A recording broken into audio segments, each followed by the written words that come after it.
17th July marked the 5th anniversary of the downing of Malaysia Airlines flight MH17 over Ukraine. To date, no one has been held responsible for the deaths of the 298 people on board.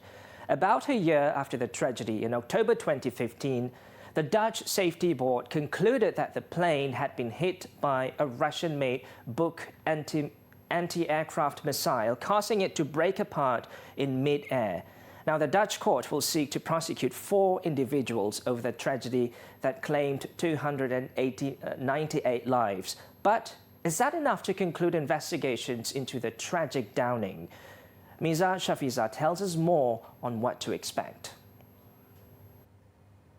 The JIT, the Dutch-led joint investigation team, which includes officials from the Netherlands, Australia, Belgium, Malaysia and Ukraine, concluded in May of last year that the missile system belonged to the 53rd Anti-Aircraft Missile Brigade based in the Russian city of Kursk. The team also produced evidence that proved how the missile system had reached eastern Ukraine from across the Russian border and was later deployed in areas where militant pro-Moscow rebels were in control.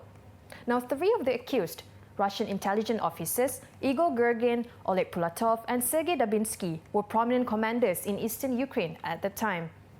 The 4th accused, Leonid Kashenko, is a Ukrainian with no known military experience, but who was the leader of a pro-Russian militia group operating in the area where MH17 was shot down.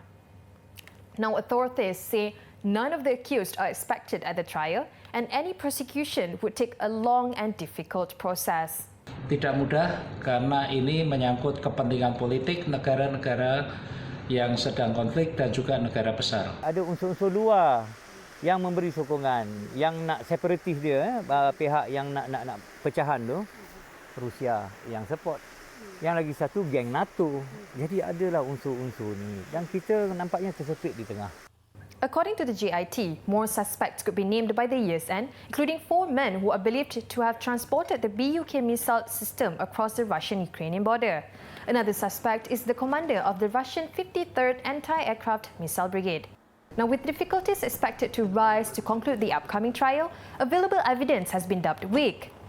JIT says there are witnesses of the missile launch, remnants from the plane's wreckage, satellite images and radar data, photographs and video footages showing the transport of the Russian missile system to the site from which it was eventually launched.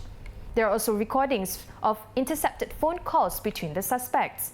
But experts say it would be difficult to confirm the exact source of the recordings. Investigators believe there to be sufficient evidence proving that the missile system was brought into Ukraine from Russia, accusations that Moscow denies.